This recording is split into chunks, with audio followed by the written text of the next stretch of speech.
All right, well, welcome everybody. I'm so sorry that I was out last week, but I'm very happy to be here again today, and the video capture was great. A couple of logistical things before we get started. The first is that we have had several changes of folks for a TA group that Kathy Lewis, the course assistant, just reminded us of. So I'm just going to read your name out to remind you that you were notified that you're in a different discussion group. Julianne Chiraz, Mark Jodesti, I'm not sure. Julianne, are you here and have you been notified? Mark, am I pronouncing your name correctly? Yes. Yay, okay. Lindsay Basil, and you've been notified? Okay. Lisa Chi, okay, great.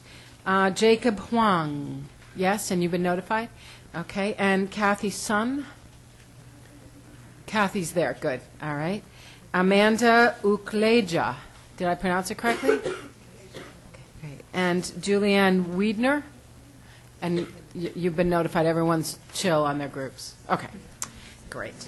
A couple of other things just to remind you that for those of you who are speaking, today there will be questions, and one thing that was hard for me when I reviewed the class was hard for me to see or hear. I mean, you obviously can't see the person from the camera capture, but you also can't hear the question. So those of you who are asked a question, you need to repeat the question into the microphone and then answer the question. So just to let folks know.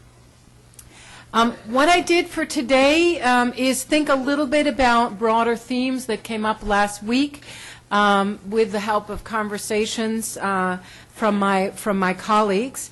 And before I even begin with a kind of framing to move forward in introduction of our speakers today, there were three statements from, and I'm going to do this each time, I'm just going to remind you of the three statements. It's a kind of practice of reading and listening that I've developed in my life over time that I'd like you to contemplate as you go forward, and that's going to happen for each lecture. There will be three things that really strike me as things that we need to continue to wrestle with. Perhaps in your journal entries, perhaps in your longer, more enthusiastic answer that you can't say on your quiz, any number of possibilities. The first is from Dennis Clements when he quoted a person who was at the grocery store, and he said, "We don't buy for taste, just color and appearance." Think about what the implications of that statement are. At the grocery store, we don't buy for taste, just color and appearance. That's the first one. The second one, which we've heard in a number of different ways, but I think it's really important to unpack this. It's almost like a little koan for food studies, and that is, eating is an agricultural act. Eating is an agricultural act. And the third is also from Dennis Clements' lecture, I think from a person, Petrini, whom he quoted, Carlo Petrini, yeah. We have a food system that doesn't care about health, and a health system that doesn't care about food. And how might we think with that? That was Wendell Berry, not Carlo Petrini, sorry.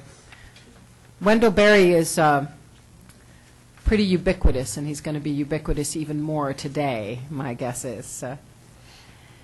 Okay, so three things to think about, meditate on, and I think it's also a really good practice that I would recommend for each of you as well. Those are my three, but my guess is that there are going to be other single sentences or insights that strike you. And if you keep a list of them as a way of referring back to your own intellectual journeys, it's quite an interesting exercise to see how you pay attention and in what ways you pay attention throughout the semester.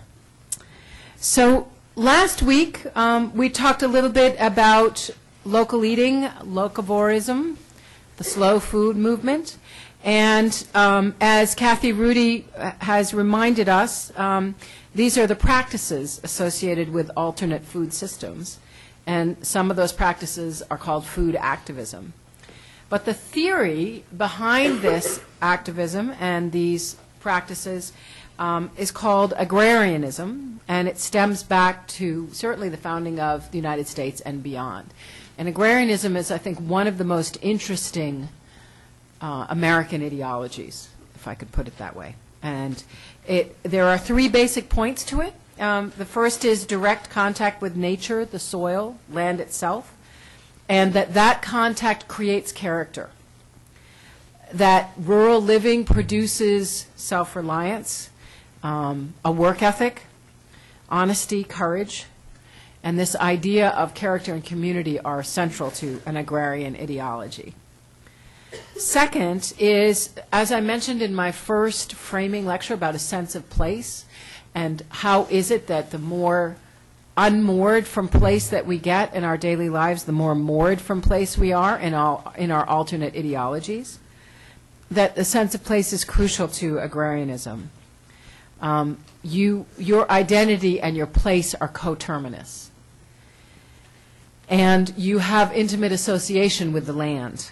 And that land gives you your identity, and you protect that land, right? There's a relationship between your understanding of defense of the land and your identity with the land. And the third way to think about agrarianism is it's marked by generations of family life and history. And part of that sense of continuity of community, which is a way I would put what Kathy has called the generations of family life and harmony, the continuity of community also involves resisting all forms of technology that are understood to break community.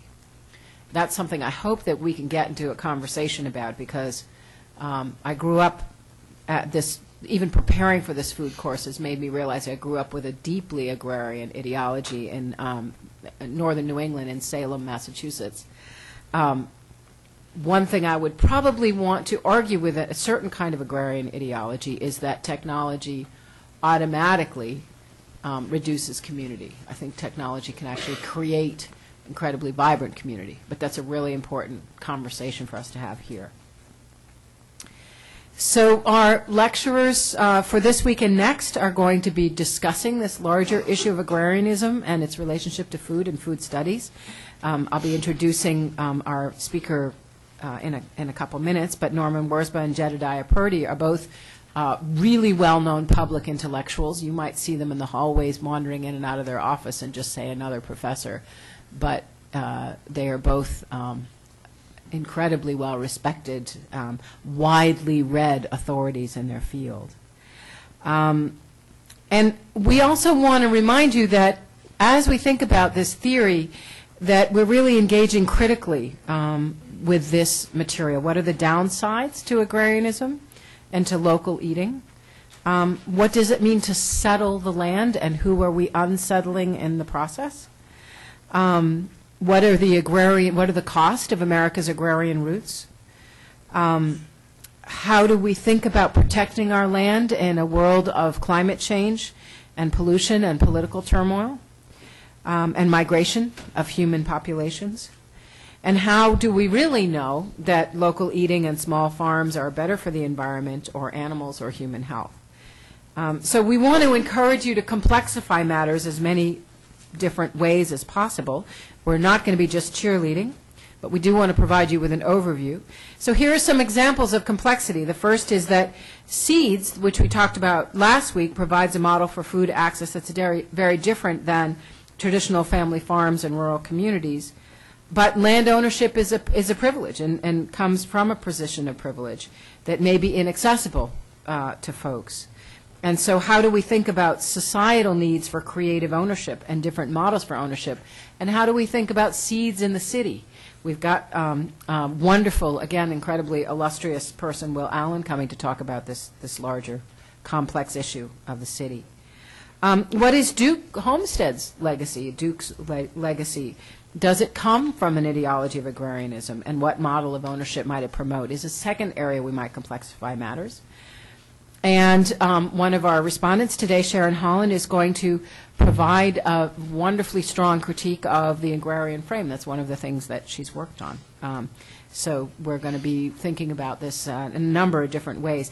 And the final way that we want you to make sure to complexify issues is one of the things that Professor Rudy has mentioned, and we've had some initial conversations around it, is that left and right, what is politically left, what is politically right, get all mixed up at this point.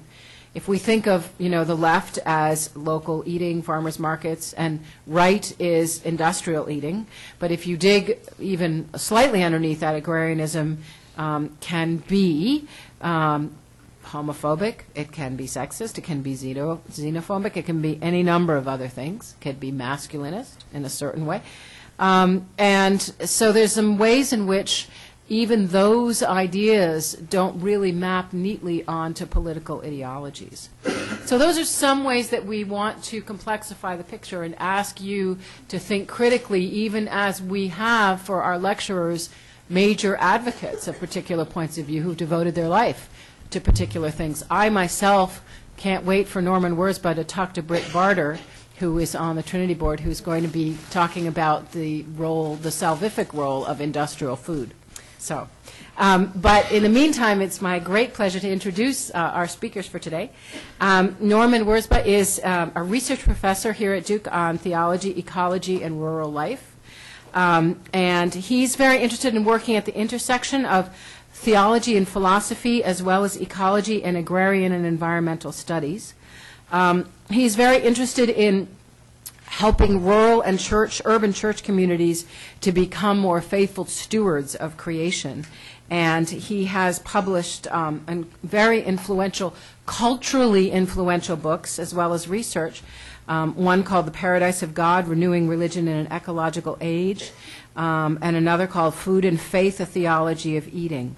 And we're just incredibly privileged to have him here with us today. Please welcome. And our respondent is Sharon Holland, who's Associate Professor of English and Women's Studies, and she also is associated with the Department of African American Studies. She comes to us from the University of Michigan, and she has a number of really interesting and provocative publications.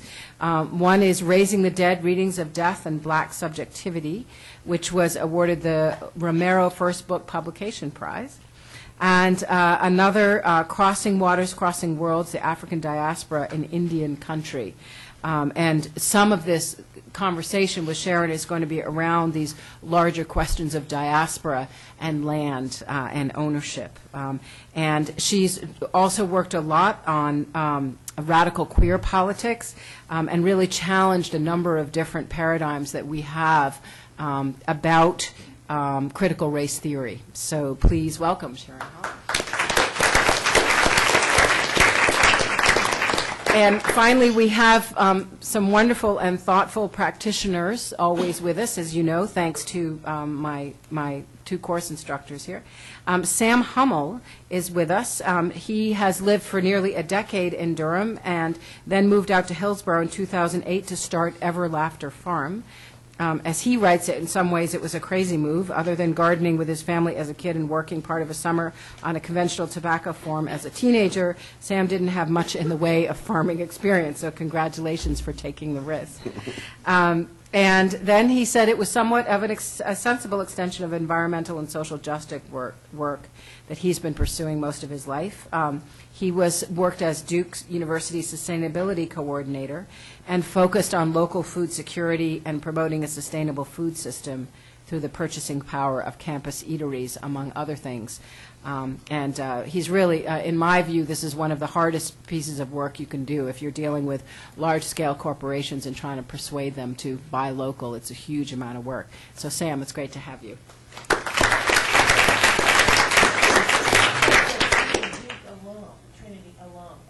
Yes, Trinity Alum 03. Sorry. Trinity Alum 03, right. That's my student. And he was Kathy's student. Anything else? Anyone else want to give me anything about Sam before I turn it over to Norman? Okay. All right. Please welcome Professor Norman Wirzba.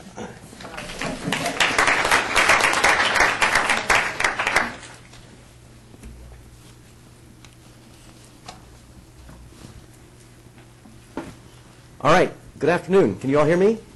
Good. What I want to do today is talk a little bit about some of the agricultural realities that I think are important for you to know when thinking about food. And I should start by saying how unusual it is for me to be doing something like that. Because for most of human history, you all would have known exactly what kinds of agricultural and ecological realities were at work for you to eat.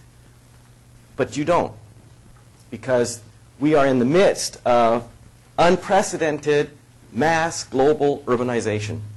Right? It's happening everywhere. And what's happening as a result of this is a phenomenon that I call ecological amnesia. Right? It's the forgetting of what needs to be in place ecologically, but agrarianism also wants to ask the question, what needs to be in place culturally for us to be able to grow food, eat food that's healthy, that will be available into the foreseeable future because we have taken care of the resources that are necessary to grow food. So just to give you an idea of where we are, raise your hands if you plan to be a farmer. Okay, look around. Okay, and realize that you're a privileged group because you really care about food. Okay, how many of you grew up on a farm? Okay, a few more hands. How many of you have parents that grew up on a farm? Grandparents. You see how hands keep going up? Right, this is a demonstration of where we are. We don't have many farmers in America anymore. Right? The great majority of people were farmers in this country for years and years and years. But that's all changed. And we don't need to have that many farmers because industrial agriculture has been hugely successful at producing a lot of food calories, doing it with many fewer people. So much so that some people would argue that we don't even need to have farmer on the Census Bureau anymore because farmers are statistically irrelevant. And to give you just an example of this, I'm a Canadian. So I had a friend who's a Canadian who was going to marry an American, and the question was, how do they get across the border? And at the border, the border official asked, well, what is your spouse planning to do for a living? Because we want to make sure that this spouse will support you and that you not become a burden to the state. And my friend, the woman, says, well, he's a farmer. And the border official said, doesn't count. Because the assumption is very clear. If you're a farmer, you're not going to make a living. You will become dependent on the state. Right? We don't hold agriculture in very high regard. Or if we do, it's in terms of the Marlboro commercial or the Budweiser big horse commercial type thing, where we have this sort of mythology about agriculture in this country. Right? The family farm, the geese running around in the yard, and the big red barn. And good night, moon. Okay, that's the mythology that we work with in this culture, even though it really covers over a complex and, in some cases, very disturbing history. And we might get a chance to talk a little bit about that. All right, so we need to know about agriculture, though, because we are in a very, very important decision right now, because we have to figure out how we're going to feed the world. You all know that we're at about 7 billion now. That number is going to continue to grow before it plateaus. Nobody knows exactly where that number will be. But as several more billion people arrive, we're going to have to feed them. And as we've got people in the world today who have been living on a subsistence diet, which none of us wants to say is adequate or just, right? We are seeing that the economies, the food economies in India and China, are wanting to eat the kinds of food that you do, which mean heavily processed, high meat content. And all of that takes tremendous amount of resources. And the question is, how are we going to do that? Because we don't have what we used to call virgin territory, just waiting to be farmed. A lot of the farm land that is available and can be fairly easily farmed is already under production. And a lot of that land is going out of production due to urbanization, suburbanization, ex-urbanization, whatever you want to call it. So we've got a real challenge. So first of all, I want to say a little bit about the success of industrial conventional agriculture. Because it really has made possible the feeding of the many billions of people that are on this planet today. What are some of the features of that system that we need to know about?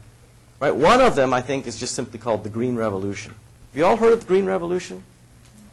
All right, it was really promoted by a fellow named Norman Borlaug. He got the Nobel Peace Prize for his work. The Green Revolution was really a revolution in the way we think about land use and also plants. Borlaug was very interested in how we could increase yields.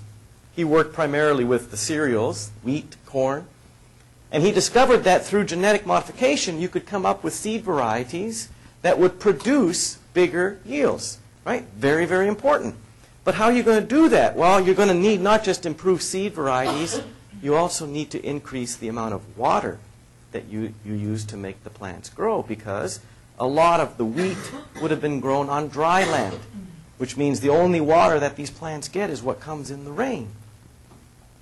But what's happened in the last 50 years is we've seen a threefold increase in irrigation, right? Which is huge. That's a lot of water being used for agricultural purposes. And this in the context of a world where freshwater supplies are steadily decreasing. Not just the water that's available in snowpacks or glaciers, but also the water that's available in the aquifers that are beneath our feet. Right? These are being pumped dry. So the question would be, can we continue to rely on seed varieties that require a lot of water to grow if we don't have the water? Right? A very significant issue. Right? Another reason why we've seen increased yields in our food production is that we have expanded by about 15% in the last 50 years the amount of land that can grow crops. But as I said, that's pretty much come to an end. There isn't a whole lot of land that we can still tap and put under agricultural production, right? Without having a lot of unfortunate trade-offs. I think that's pretty clear. Okay?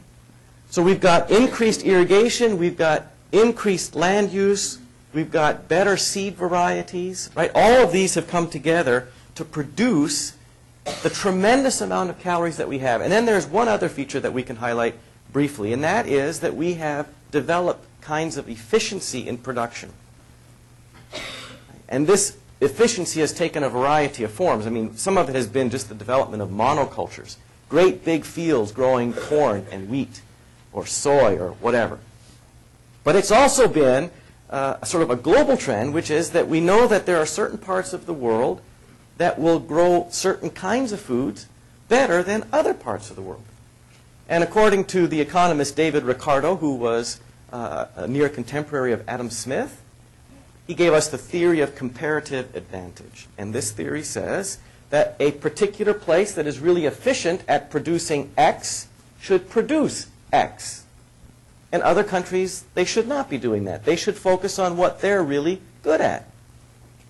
And so when we use this theory in food production, it's not surprising that we find certain parts of the world that really emphasize certain kinds of production because they're ideally suited to do that. And it creates then a food system that depends on lengthy supply lines. Right? And all of that has been made possible by modern forms of transportation. Right? Refrigerated transport. Right? That's a huge deal. We couldn't have done this in the 19th century because we didn't have refrigerated storage. Okay? So these kinds of developments really help make possible the increased caloric production in our food system. Is this system that we've got, this industrial, now global food system, is it going to be the one that will take us into the future, feeding 9 to 10, perhaps 11 billion people? I think that there are some problems with it, and I want to suggest what some of those will be. First of all, we see right now massive soil erosion and degradation. Okay, how does this happen? Well, industrial agricultural methods require, right, as we've seen, the use of a lot of seeds that themselves now require pesticides and herbicides. Fertilizers, of course, are obvious. plants grow a whole lot better if you get a little bottle of Miracle Grow, right? You see this on the commercials. It works very, very well. It's the same when you've got weeds. Like if you've got a huge field that's all corn or it's all wheat, right? This is like an invitation to pests who like wheat or corn. So how are you going to keep those pests out? Well, the way you do that is you have to use herbicides, poisons, that will then eradicate the pests, or what we call a weed. Question is, well, where do all these pesticides, herbicides, where do all these fertilizers go? Do you know? Do they just go to the plant? Do they just attack the weed? Yeah, they go into the water system. They go into the soil. And we have to understand what soil is then. Right? What is soil? If you talk to some people, they'll tell you, well, it's a receptacle that holds certain kinds of minerals, trace elements, and it will produce plant life, as long as you got enough potassium, phosphorus, and nitrogen. Justus von Liebig was a chemist, a German chemist years ago, who said that those are the three elements we most need to have for vigorous plant growth. So what we do is we just take these elements that we can now synthetically manufacture, and we put them on the ground, and the plant growth will just take off. Right? And it's fairly successful. But what we don't appreciate is that soil is much more than simply a receptacle for potassium, phosphorus, and nitrogen. It's alive. Hans Jenny, one of the great soil scientists of the last century, at the end of many years of studying soil, started to speak of it in terms of reverence. Because he said soil is a holy mystery. We don't really know what it is, because the border between biotic and abiotic is almost indistinguishable. Right? How do you see this transition from life to death? Right? How do we make sense of this? He didn't know exactly how to describe it, but he understood enough that if we don't have reverence for the soil, we're quite likely to destroy it. And we're seeing exactly this. The Green Revolution produced yields that went up dramatically. But we're now seeing that those yields have sort of plateaued. Because when you continually lace the soil with these synthetic additives, many of them highly toxic, you're not just killing a few weeds, you're also destroying the microorganismic life. Right? You're pulverizing the soil. In some particular kinds of crops, you'll even pulverize the soil so much that it looks like a lunar landscape. Gray, lifeless matter. And then the only way that you can make your potatoes grow there is by adding fertilizer, giving the plant the nutrients it most basically needs. Right? Is this a winning recipe for increased food production if we're steadily destroying our soil by killing it with poisons? I don't think so. Another major problem is erosion. When you grow vast monocultures, you expose the soil every year to the elements. There have been all sorts of soil conservation programs in America's history. They're not very successful. And there are elements of success, certainly, but if you just look at last year in the Midwest, lots of rain in the spring, the soil erosion was so bad that they had to get cranes in many counties to haul out the big tractors and equipment. They were just sunk in mud, and the mud just went into the ditches and just flowed away. We're lucky in this country because we've got a relatively rich, thick layer of topsoil. Many parts of the world, like Australia, they do not. Soil is absolutely fundamental. If we don't have healthy soil, we have nothing. Second issue would be water. I've already said that we're running out of fresh water sources that we need for agriculture. And so in certain parts of the world, we're going to see some major fights about who gets to use the water. If you live in California, anyone from California? Okay? You know there's a lot of agriculture that goes on in the Central Valley. There's major fights about who gets to use it. Is it farmers, ranchers, city folks, people who like to fish? Who gets to have the water? We don't have a lot of it. And then even the water that we do have, much of it in agricultural regions, is now highly polluted. So if you're living in Iowa, you do not want to drink the tap water. There is so much agricultural runoff that is going into this water that it would be to your ill health to eat, or to drink that water, rather. Right? So you just don't want to do it. A second feature I think that we need to talk about is today's mass production of meat requires a lot of abuse. And there's a lot of ways to talk about it. It's not just the confinement of many of these animals, but just to give you one example, it's also the genetic modification of these animals. There is a lot of hope put by some people who are real advocates of industrial agriculture, which says we can genetically modify our way to increase production. And we do this with plants, but also with animals. So to give you just one example, think about chickens. How long does it take to get a chicken from the small, cute chick to slaughter weight? Anyone know? 7 weeks for some of the meat varieties. Yeah, that we have now, right? Yeah. But traditional chickens, they didn't grow that fast.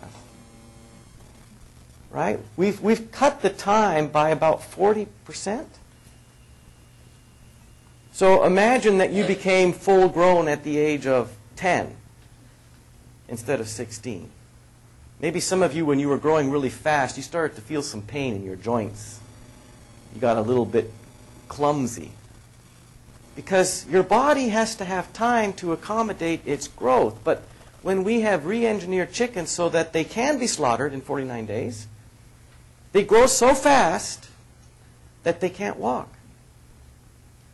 Many of them have internal organ failures because they're not designed to grow that quickly. Now, it's much more efficient to have a chicken that you can slaughter in 49 days, but is it humane to the chicken to have it grow that quickly?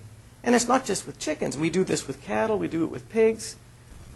We pump them with steroids, and we use loads of antibiotics because without the use of those steroids and antibiotics, they wouldn't grow as fast and they would die.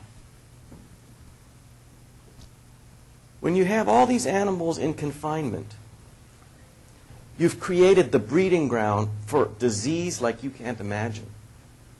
And so the American Medical Association is very concerned about the fact that we now have viruses that are immune to our most well-developed antibiotics.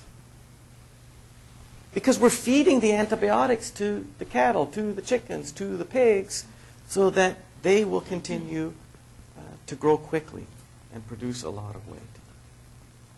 So a question would be, can we have a viable agriculture that depends upon the abuse of billions, okay, not millions, billions of animals every year? Right? I think this is a real problem. And then one other feature that we can talk, which is sort of the human side of agriculture.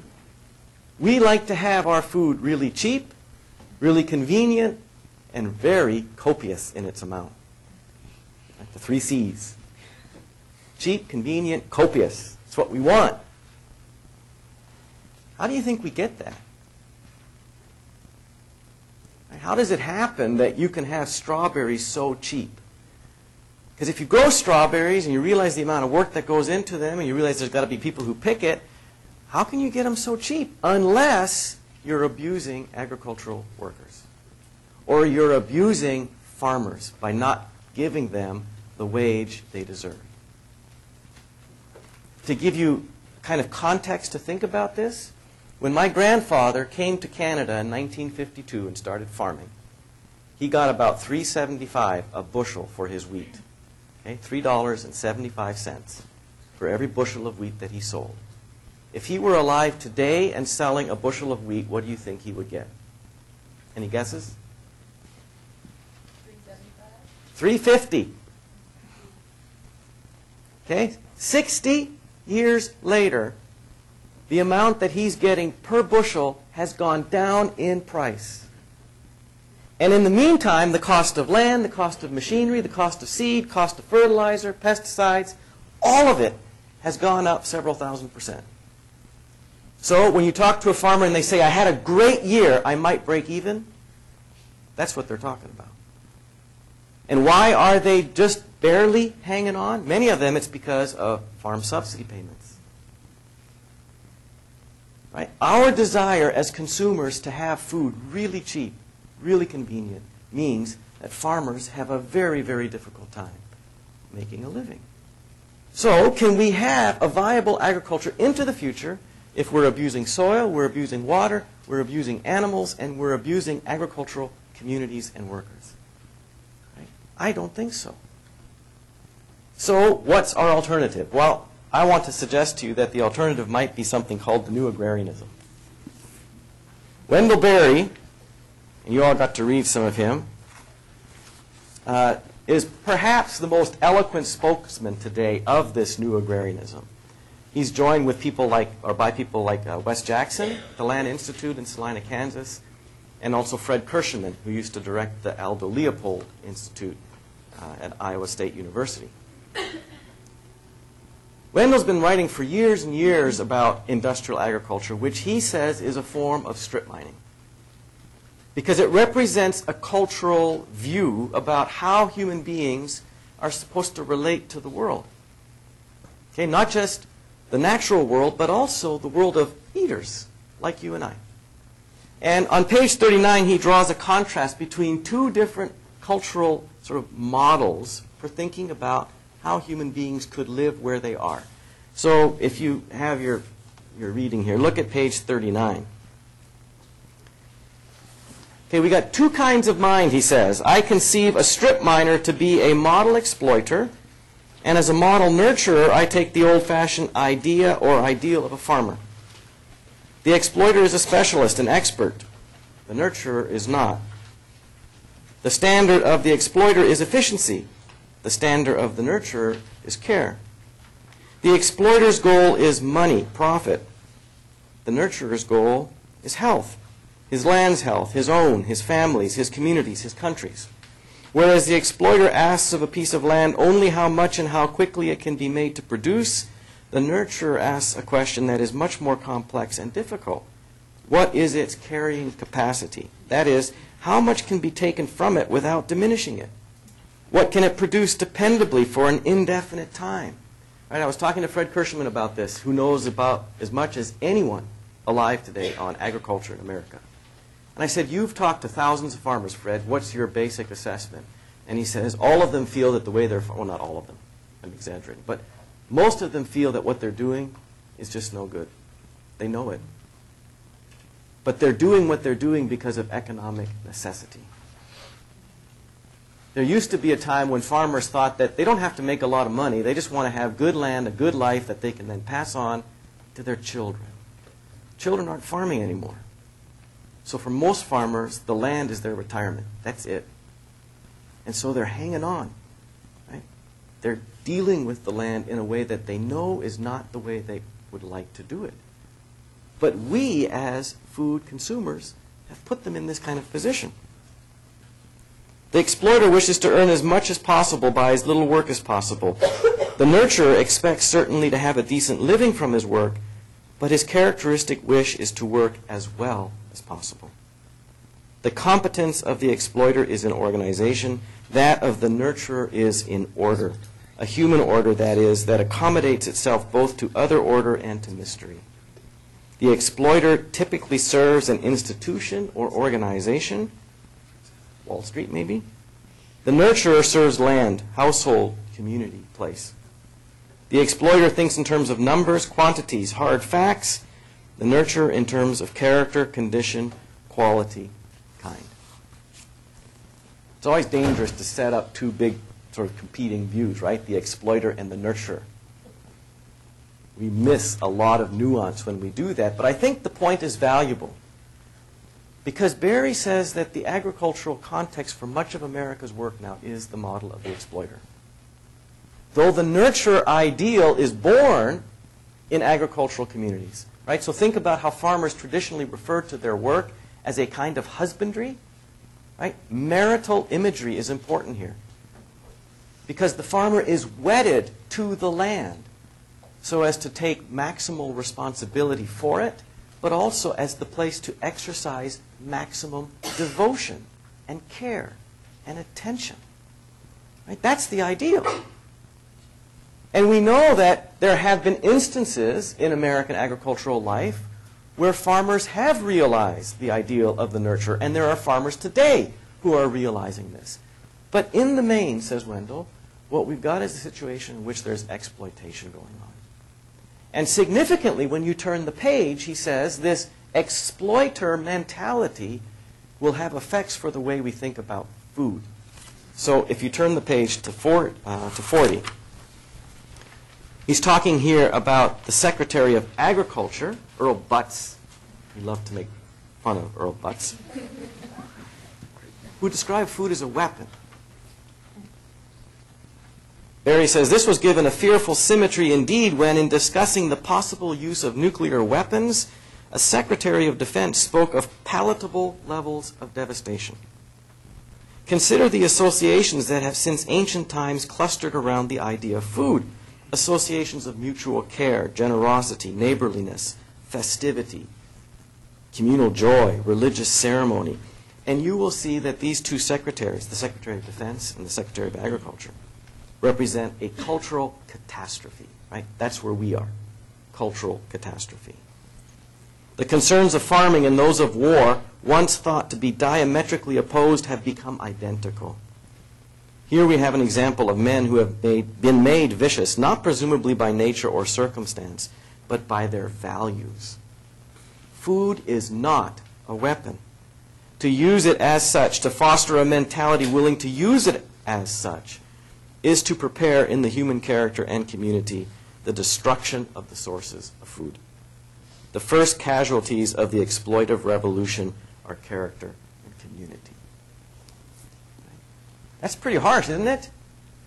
To think that that's the culture that we are in, the food culture. It's a culture of catastrophe because we don't think about food in terms of communality, in terms of fellowship, in terms of care, in terms of humility.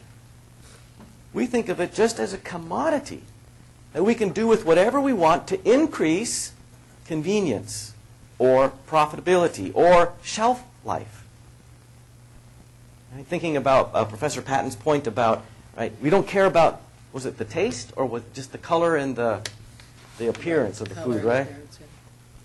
You know, a few years back there was a really good idea to increase the shelf life of vegetables and fruit in your supermarket. You know what it was? To spray it with low-grade plutonium. Is that not lunacy? Right? Plutonium kills us. But the idea is, if you spray the fruit and vegetables with plutonium, will increase the shelf life, which tells you that food is what? It's not about your nutritional health. It's not about your sharing life with each other. It's about making sure that the food can sit on the shelf longer so that people who control the food can be thinking about efficiencies and profitability. As I said, Barry represents the new agrarianism. What is it? Well, it's not the same thing as farming. Right? Mostly because when we look at farming, we see that there are some good examples and some bad examples. We have to think, well, what's the difference? The new agrarianism is something that we have not yet fully realized. In fact, it stays always in our future as an ideal that we are trying to move toward. And what is this ideal? Very simply, the new agrarianism is about promoting a culture in which the health of land and people together can flourish. Okay, that word together is so important.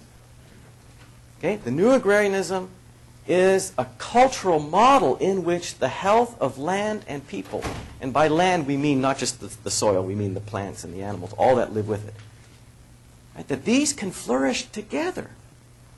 And this is so revolutionary because when you look at the history of the world's economies, for the most part, it's not how it's been.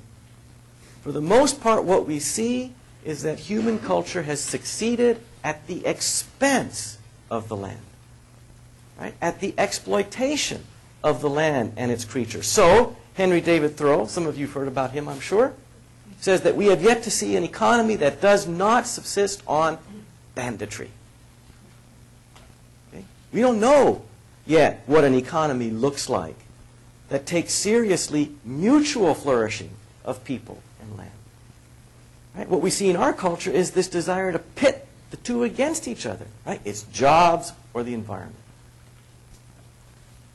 Why do we think that that's a real choice? It's not a choice.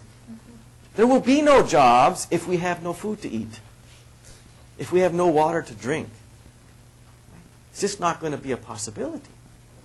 Another very, very important feature of this new agrarianism is its emphasis on what Wendell and West call full cost accounting. We don't have time to get into economics in great detail, but full cost accounting means that we count everything. And right now we're not. The food that you purchase in a grocery store leaves so much out. Because when you go to that drive-through window and you get that 99-cent hamburger, do you at all think about the cost that went into the raising of the animal, the cost of the suffering of the animal, the cost of the soil that was eroded to produce that corn, which went into that feedlot, the cost of the antibiotics used on that animal? Right? All those costs, they're not factored in at all. And so we eat with tremendous ignorance. We eat with tremendous anonymity. Wendell calls our economy the economy of the one-night stand. We want to meet, have a good time, but we don't want to exchange names, and we do not want you calling me tomorrow. Because if we really knew what was going on, we'd be ashamed of ourselves. Because our food system has so much shame built right into it. I want to end, because we're running out of time here, by looking at what Wendell says about how food can be a source for developing this new agrarianism, not just in the country, but in the city. And this is important, and I think this is still the work that most needs to happen. How are we going to develop a new agrarianism when none of you want to be farmers? Right? That's the real reality that we have to face. And I think the truth of the matter is that as urban consumers of food, you can decide what kind of agriculture we're going to have. Because right now, it's urban consumption patterns, right? The desire for cheapness, convenience, right? Copiousness, right? That's giving us the kind of industrial agriculture that we have, that I've described to you as fairly destructive. Well, what are some of the things that we can do? Well, in The Pleasures of Eating, the second essay that I gave you, Barry gave some suggestions. Right? One, grow some of your own food. How many of you grow any of your own food? Okay? As an experiment this spring, try to grow a tomato. Okay? Just grow a tomato plant. And this is good because if you move, you can take it with you. Just have it in a pot. And see how long it takes you to kill it. I'm serious. Because just seeing how easy it is for you to kill a plant is instructive. It'll tell you something about the amount of care, the amount of attention, the amount of knowledge you need to have simply to have a plant grow to maturity so that you can enjoy its fruit. We have this caricature of the farmer as the simpleton. Right? This is ridiculous. Farmers have to have the most complex intelligence that people can have because they have to understand all kinds of things about how you grow plants, how you take care of soil, how you take care of animals, as well as the whole business side of agriculture. Right? Farmers have to be loads smarter than me sitting in my office punching a few keys. Okay? So there's this agricultural intelligence which has to be in place. And obviously you're not going to learn it by growing one plant, but at least you'll have a taste a little bit of what's going on, which I think is important. Then Barry says, prepare your own food. Okay? Again, this is so important. Because when you prepare your own food, especially if you go shop whole ingredients, you'll get to see that there are certain choices you have to make about what you're going to put into your menu item. You're going to see that there are all these prepackaged possibilities, and then one day you'll read that ingredients list and you'll discover most of the things you can't pronounce. And you start to ask, well, what are these things? They don't look like food. Right? One of Michael Pollan's rules, I think, is only eat food you can pronounce. If you can't pronounce it, stay away. Right? That, too, will have an influence on the kind of agriculture we're going to have. Right? Learn where your food is coming from. And the second one, support local farms, food systems. And this, again, I think is so important. Because of our ignorance, I think it's so valuable for us to be in contact with farmers. And there's lots of ways you can do that, right? You can start by meeting them at farmers markets. You can start by having direct relationships with farmers. And you're lucky to be living where you are here in the Triangle area because there's a lot of sustainable ag happening in this area. And you can form relationships with these people. Do U-picks. You can go out and maybe trade some of your labor for the food that you get. Also want to make sure that you're not an annoyance to a farmer. Right?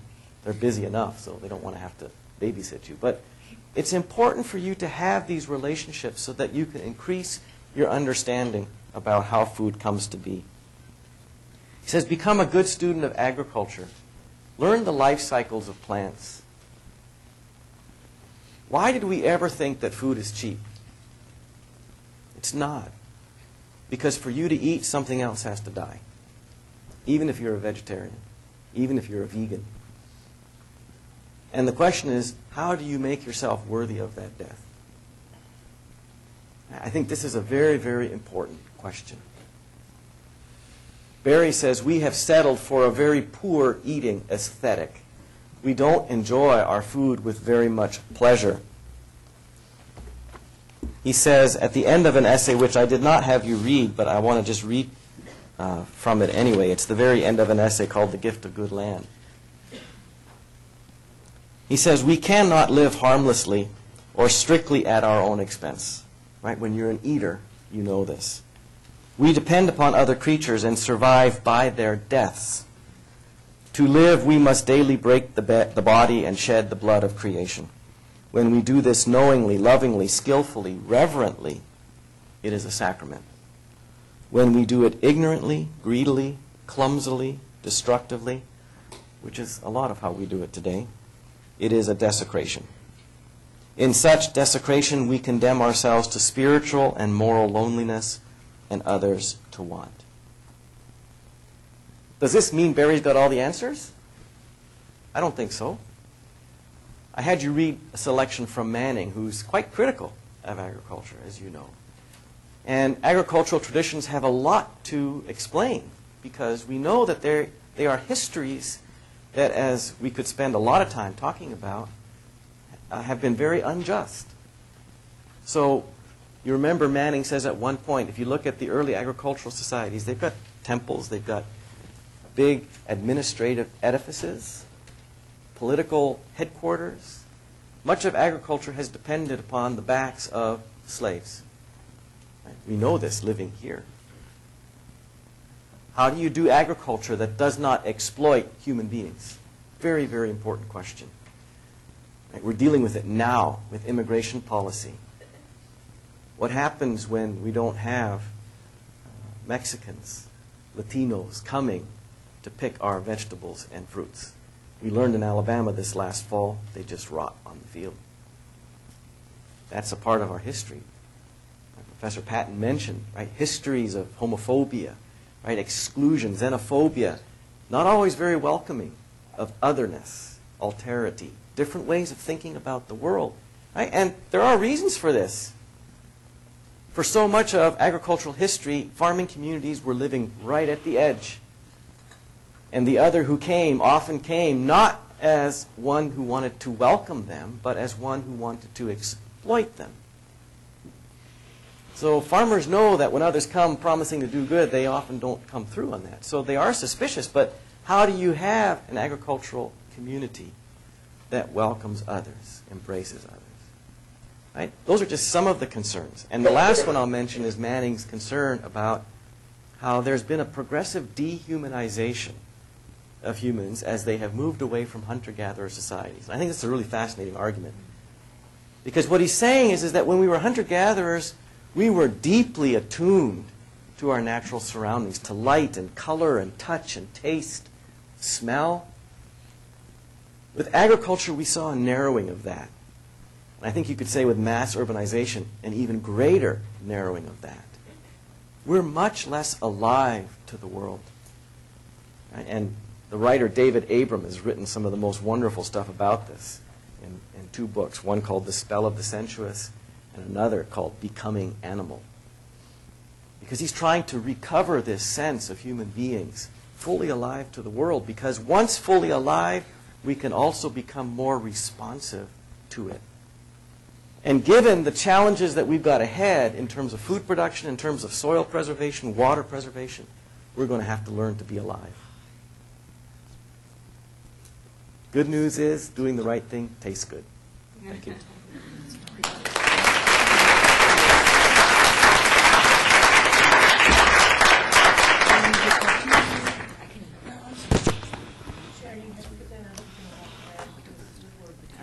Okay, yeah, okay, I'm not really going to walk around, but I'll put it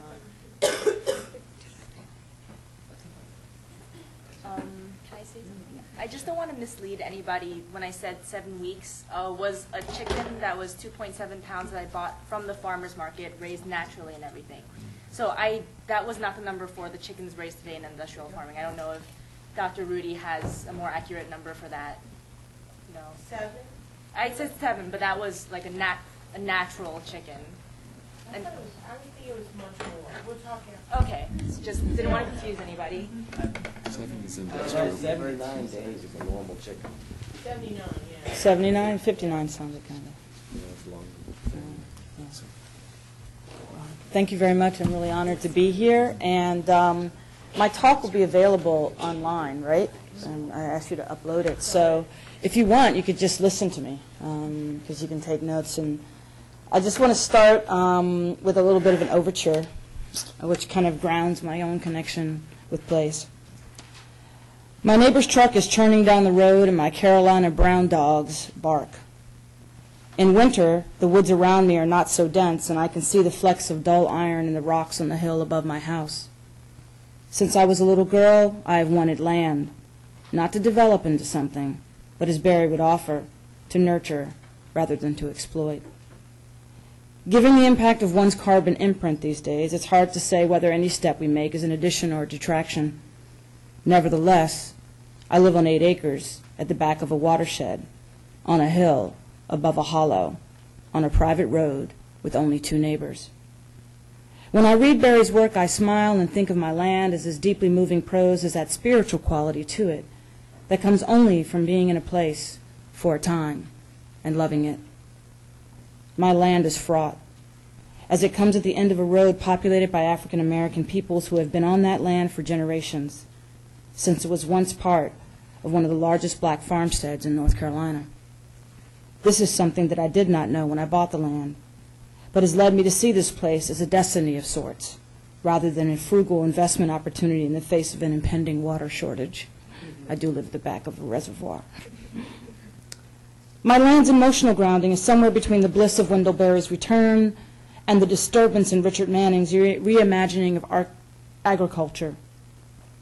In the place where I live, the earth is soaked with the blood of freedmen and the enslaved, slaveholders and subsistence farmers. It is a place where on any given day my neighbor Cranston will tell you that my closest neighbor's father-in-law was a racist who reconstructed the head of the road to his liking and stole 4 acres from Cranston's great-grandmother's land. To this day, it takes an act of Congress to put a new gravel on that small patch of road. On another day, Cranston will also tell you that Hezekiah wouldn't let anyone except his great-grandfather fish his pond. He was the only black person allowed to travel to what was once Possum Hollow and come out alive. I have named my place Sweet Negritude to honor the dead and the living, to give name to a feeling that is within us that is not always black and white, but gray. In short, the histories in which we must live and that we will make are always already complicated, complexified. It is in the spirit of that complication that I offer a response to the brilliant work that we've all had the pleasure to read for today's class. In my first section here, I'm going to be talking about the unsettling of America. And my own little reframing there is actually called The Unsettling of America and the Vanishing Indian. Because as a scholar of Afro-Native crossings in the U.S., I want to unpack the word Indian and how it's used throughout that first piece we've read, and restore some specificity to it. Why is such a restoration necessary? When we lump diverse peoples together, for example, over 400 dialects / languages are believed to have been spoken among indigenous peoples in what is now the state of California alone, then we inadvertently encourage their disappearance. Indigenous peoples are alive and well and living on the continent among us. They are not archaic, nor do they reside in a shameful past known only by a recurring displacement, neither here nor there. To be fair to Barry, the essay that this piece was drawn from was written in 1977, and so he wrote beautifully without the benefit of native studies. By the time we get to Richard Manning's version of the way things are, we find that the Indian has gained more specificity. He has become a nomadic plains Indian who, quote, enjoyed about as pure a form of hunter-gatherer culture as has been recorded, living almost exclusively off meat and following herds of bison. And I had a little piece about what happens to the bison during the period of the railroad expansion, but it's in the outtakes in the essay if you want to read that. At one point in Barry's recounting of the long art of settling this place called the New World, he quotes from Pulitzer Prize-winning scholar Bernard DeVoto, who, ironically enough, sutures the connection between food and land in this selection of readings because his wife, Avis DeVoto, had a long correspondence with Julia Child. And it's through that correspondence that I met DeVoto. Right? So I come at this food studies from the end of the aesthetic. Right? After the food gets to the farmer's market, a bunch of friends and I pick it up. We figure out what we're going to make together, chefs, purveyors, etc. And right now we're getting ready to kick off a supper club to focus on local, local, local. Let me see. This view of Indian peoples put forth by DeVoto, which is that basically what happened is things began to change and change cannot be adjusted to. All corruptions of culture produce breakdowns of morale, of communal integrity, and of personality. And this force was as strong as any other in the white man's subjugation of the red man. That's a quote from DeVoto. This view, put forth by DeVoto and redacted by Barry, firstly, number one, distills Indian being into one entity, and secondly, conceives of Indianness as finite and contained by the fact of its own demise, right? The way in which we understand and know Indians is through domination and subordination, right? In many ways, this is an easy rhetoric of forgetting. Right? Indians are in our past, not our future. If we are to take seriously Barry's charge to rethink our fraught history in light of exploitation, then we must also think through what it might mean to make this metaphor of no further, this is the place, to heart. We must touch down somewhere in the vast historical minefield that is U.S. American history. But where will we land? I would like to take a few moments here to flesh out this Indian ancestor with the example of the 5 civilized tribes, Chickasaw, Choctaw, Cherokee, Seminole, Creek. Any 5 civilized tribes folks here today?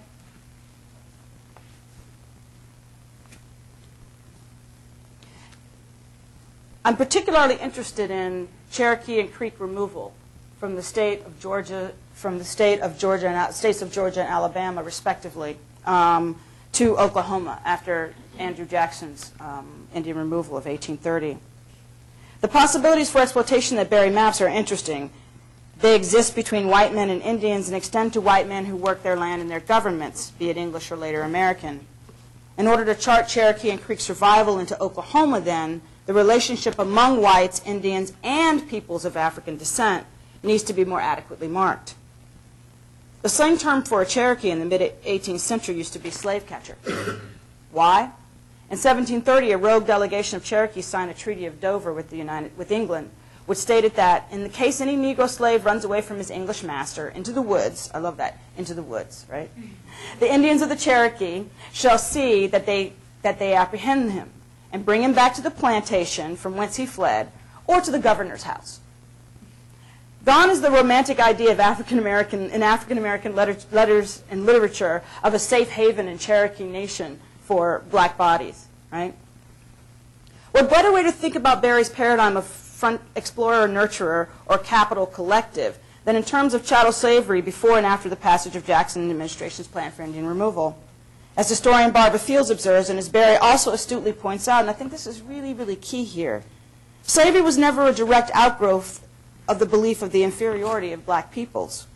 Such ideas about black being grew slowly over time. Slavery was for the production of tobacco, sugar, and cotton. Barry notes in another essay called Racism in the Economy, and you get like a little bit of that in the PDF, just the first section. We did not, and I quote here, we did not enslave African blacks because they were black, but because their labor promised to free us from the obligation for stewardship, and because they were economically valuable and militarily weak. At its earliest, the system we have come to know as slavery used indentured servants whose terms were fixed but also renegotiated. But their servitude was not for life, and this is a very important distinction. At the tail end of the 17th century, the price in tobacco dropped, the need for indentured servants decreased, and simultaneously, which seems like a good benefit but not so much in terms of slavery, people of African descent started living longer. So people began to look to us to supply that free labor pool that Norman was talking about. When the U.S. Cavalry came to remove Cherokees off their homeland in Georgia, enslaved Africans and in many cases freed Africans went with them. And Cherokee existence became a constant negotiation among Cherokee sovereignty, U.S. government incursion, and chattel slavery. So what I'm arguing for here is that one of the ways in which to understand how we moved away from this connection with the land is to understand its history. And to understand those histories is not discrete. Not Indian history over here and African American history over here, and then somewhere in between is a history of slavery. But as a history in which we all participate, right? Let me see. In many ways, what the land was and would be was tempered by the presence of slavery among the Cherokee, as it was for our ancestors, no matter their color or their caste. If you wanted to make money back then, you best be involved in slavery in some way, shape, or form. In just one generational cycle, the Cherokee moved from a constitution in 1827 that extended limited citizenship to blacks, descended from Cherokee mothers, to an outlawing of such an extension in the late 1840s. This was a consequence of removal. This was a consequence of being away from their homeland. So, in conclusion, environments do change us. The effect is molecular. At the beginning of my road stands an old schoolhouse, now the site of the Neville Church. It was moved sometime in the late 70s, and even though it is mostly gray now, you can see that it once was painted white. I thought they had moved the building for historical preservation. I found out soon enough that it was for the purposes of renaming. Old School Road was once called Old Colored Road, and the New South, home to at least 5 generations of my family, could not take the Old South into its beckoning future. Perhaps, as Manning notes, we all stem from life that is, quote, disturbance-loving. After all, we take the bitter with the sweet. Thank you.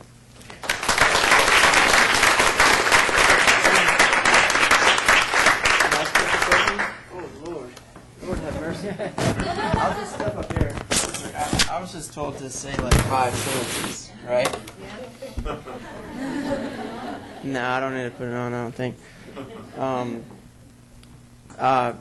Actually, really, what time is this supposed to be over? Like, Not until 6 in here, Oh. which is another 19 minutes. But we'll have Q&A. exactly. Thank you. Okay, yeah. So I don't know very much. There are a lot of things that have taught me that, but one of the things for sure has been trying to farm. It is extremely humbling, and it explains a lot why many of the most humble people I know are people who farm. And I just want to say also that I'm extremely privileged to be able to be a young farmer working for myself, growing food for people who care about me and about how I'm growing the food and are capable of paying a little bit more for it. Extremely, extremely, extremely privileged.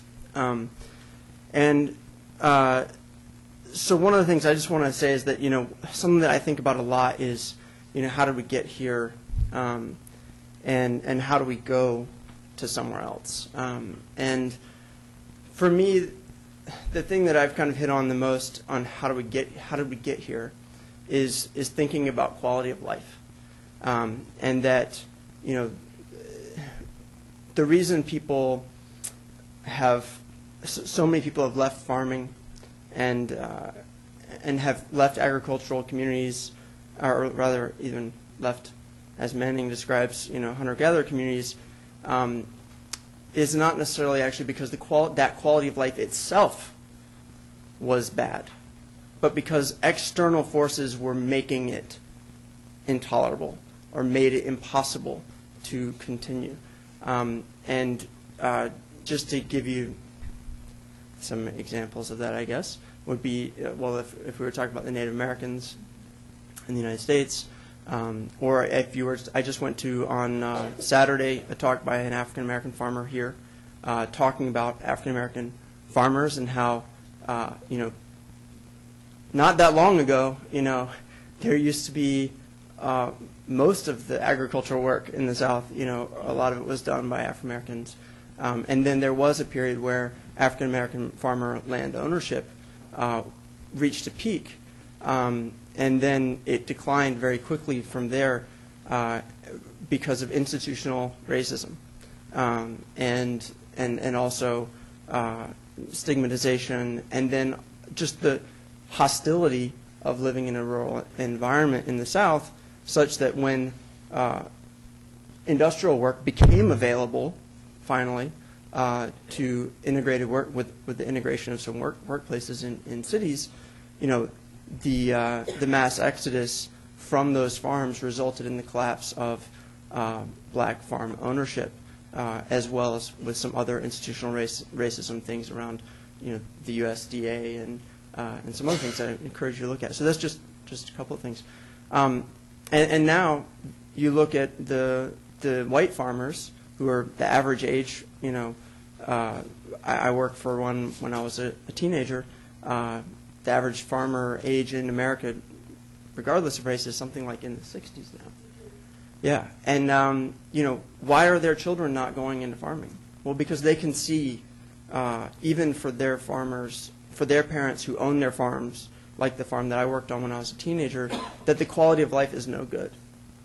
The quality of life is no good. You are squeezed between customers who don't care and the land that doesn't care about your customers who don't care about you. The contract agriculture system. And then there's the stigmatization. One of the things that the African American farmer talked about on Saturday was, the poor dirt farmer. There were a lot of people that were ready to get away from being a poor dirt farmer. And so when you have educational institutions, opening their doors and available to become, y'all ever heard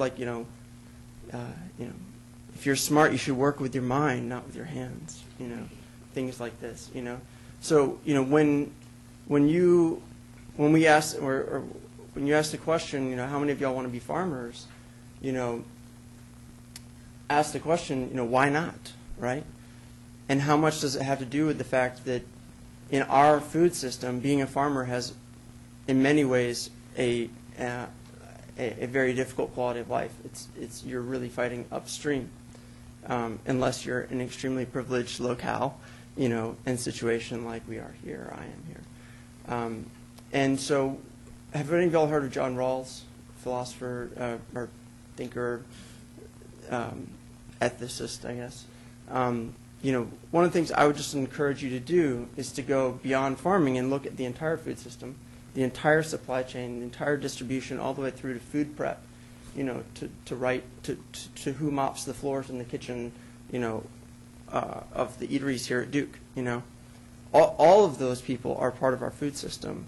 And every role in that food system, if we want to have a sustainable food system, has to be one that the people in it can have dignity, can feel respected, can have a sustainable livelihood doing that, can have their children look at what they're doing and say, I'm proud of my parents, and have them be able to look at their parents and say, I feel dignified, I feel respected, I'm proud of what I'm doing. Because if you don't have that in every single role, then you have to have a throughput of people.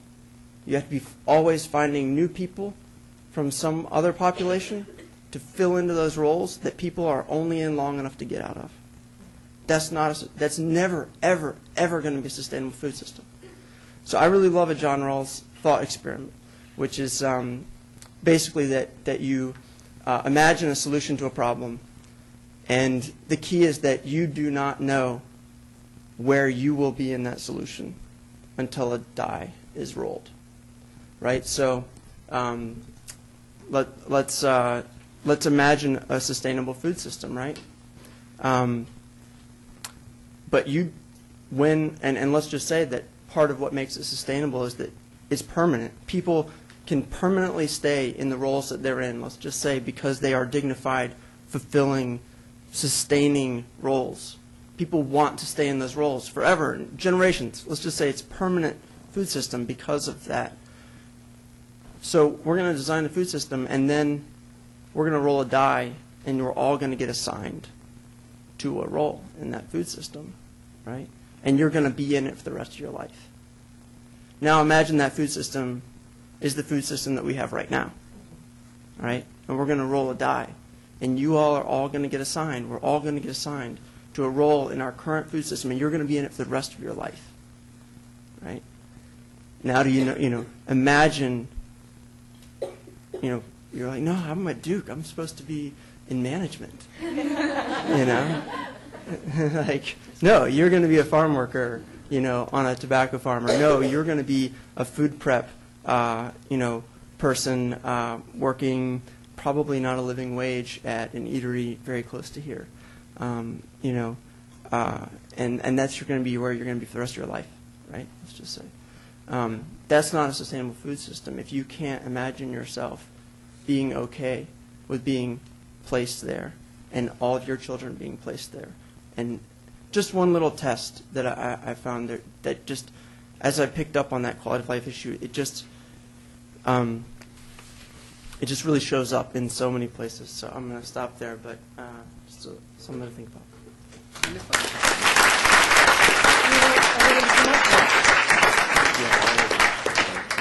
So I want to just, so everyone can hear the question and answer, I want to make sure that the presenters come on up, so that if you wouldn't mind just standing up here, so that coming to the microphone is less of a performative act.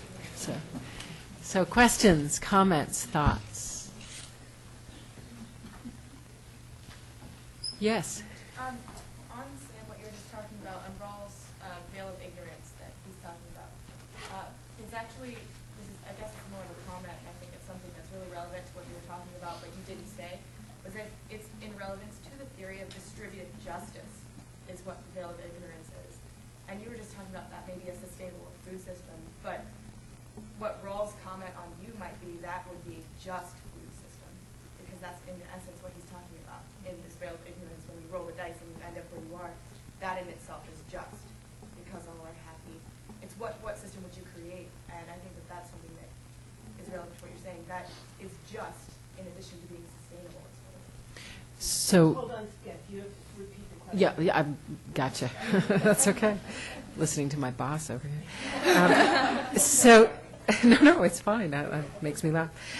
So the point was that, first of all, identifying that Rawls's experiment there is called the veil of ignorance, and in his work, it's not only relevant to sustainability, but also to a theory of distributed justice. So when you do this experiment, it's not just about what is sustainable over a lifetime, but also what is just. Am I accurately representing your point?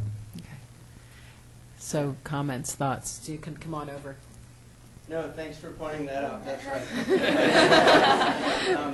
And in fact, the place where I kind of talk about this the most with people is in conversations about how do we move from a conversation in this area that's very vibrant about local sustainable food to a conversation about food justice and actually creating a system of food justice.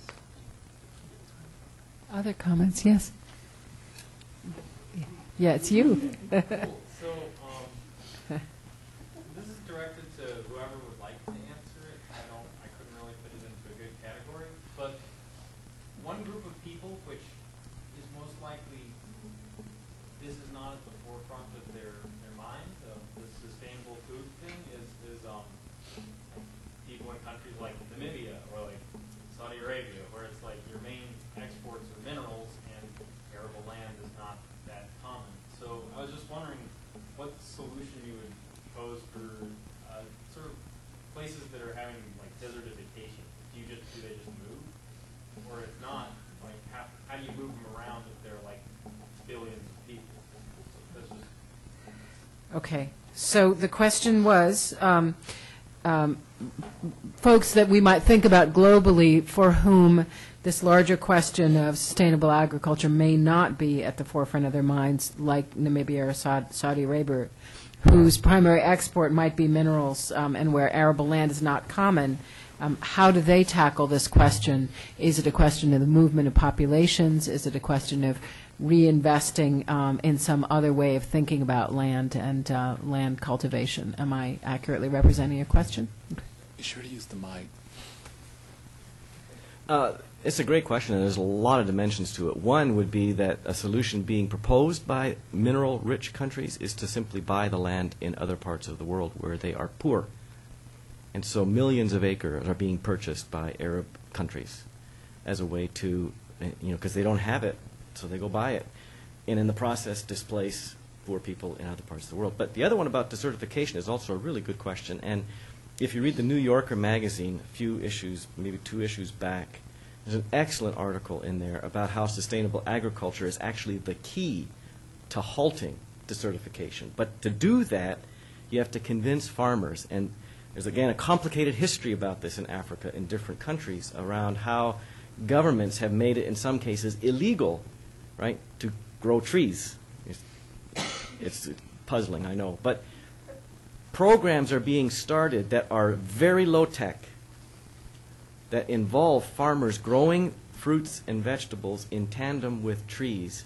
And not only are they regrowing a forest, they're halting desertification. It's one of the more exciting stories in Africa right now.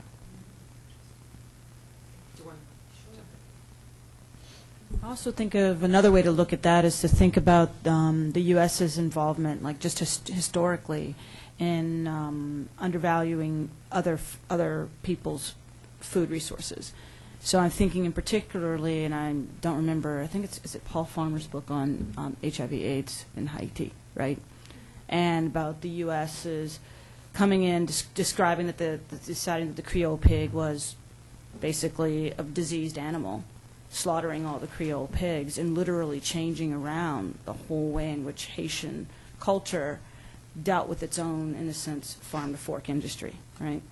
And to see those moments and to kind of call them out, I think are just as important as thinking about what people are doing now, too. So that's what I would do. Other questions? We have time for 2 more, maybe? Okay, great. Yes? A question for Sam. It sounds like maybe you are a happy young farmer, and I was just wondering if you could try to sell us on that a little bit. That question is easy to summarize for the microphone. Sam, it sounds like you are a happy young farmer, and this, remind me of your name? Christine. Christine was wondering if you could sell the collected group here on your choice of vocation.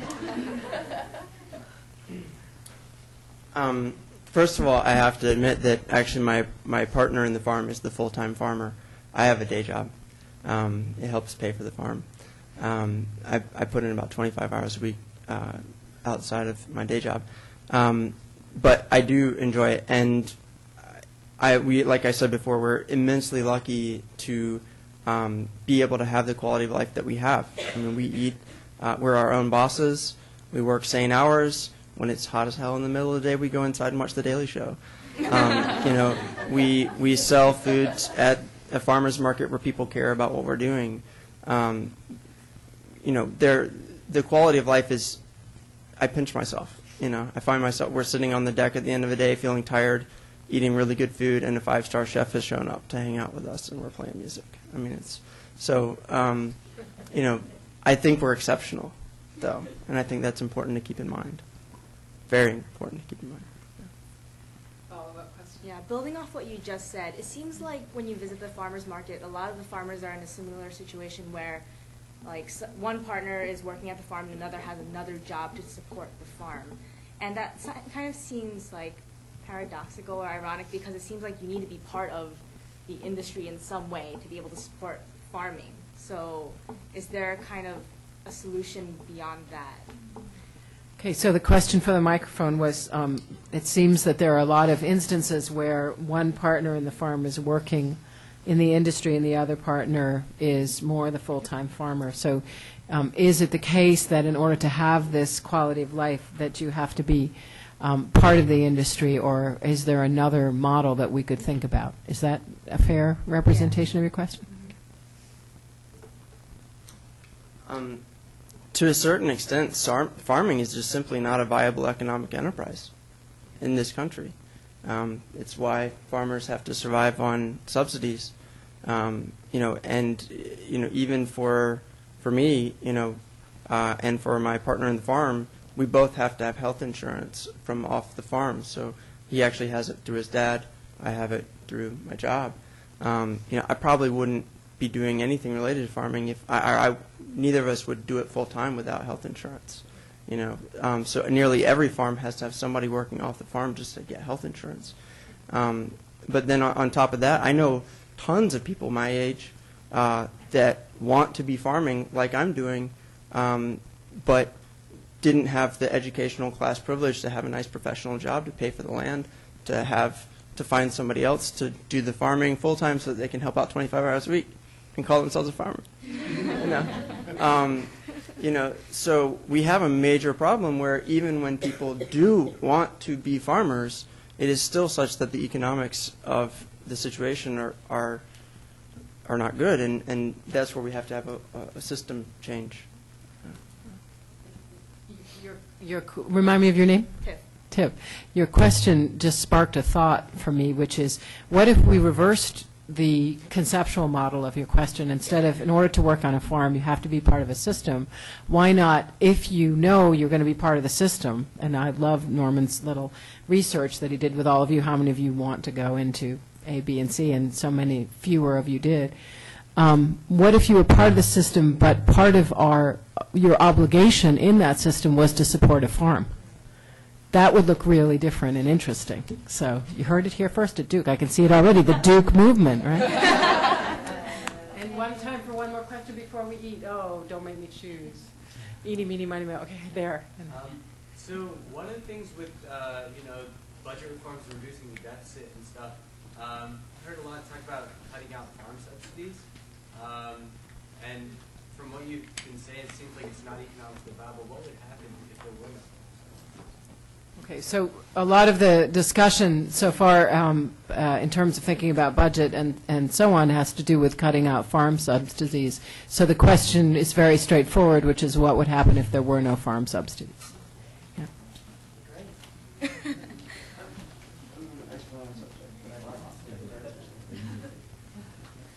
That's a great question, and I think we would welcome some chaos to sort some things out, because the subsidies have so many implications, right? One of them being we wouldn't have the large confinement feeding operations of animals if we didn't have subsidies, because the subsidies go to the commodity producers, right, of corn and wheat and so forth.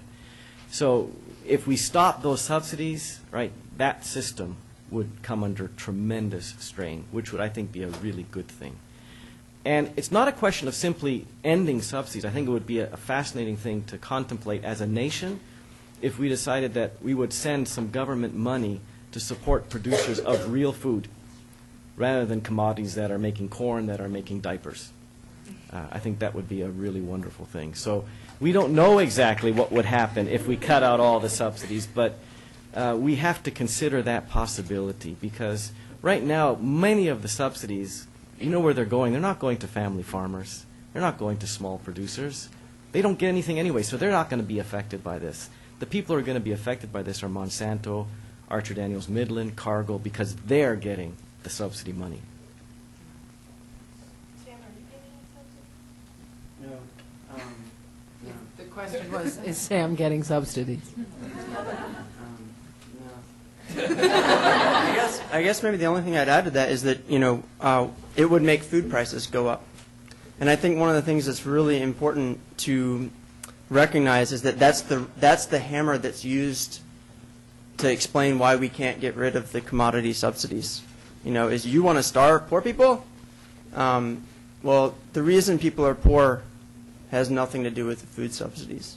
The reason that people are poor is because we have an economic system that rewards people for getting the most work out of people for the least amount of money possible. Probably happens somewhere near here. And so, you know, there are a lot of ways to go about addressing that. I'm actually not talking about like bringing down capitalism, though I wouldn't be opposed to that. I'm actually just saying, you know, I mean, there are things like, you know, many countries for a long times have figured out ways of making sure that there's a minimum social standard for living that includes healthy, fresh food, and we could do that here even without subsidies. So I just want to remind everyone that we have some very strong views in this class, and we're going to hear equally strong views addressing many of these points from the other side in a number of different lectures. So just want to make sure you're all aware of the multiplicity of views we're going to be engaging. All right, please join me before we go upstairs. We're going to turn to Kathy next, but before we turn to Kathy, thank these really compelling, wonderful speakers.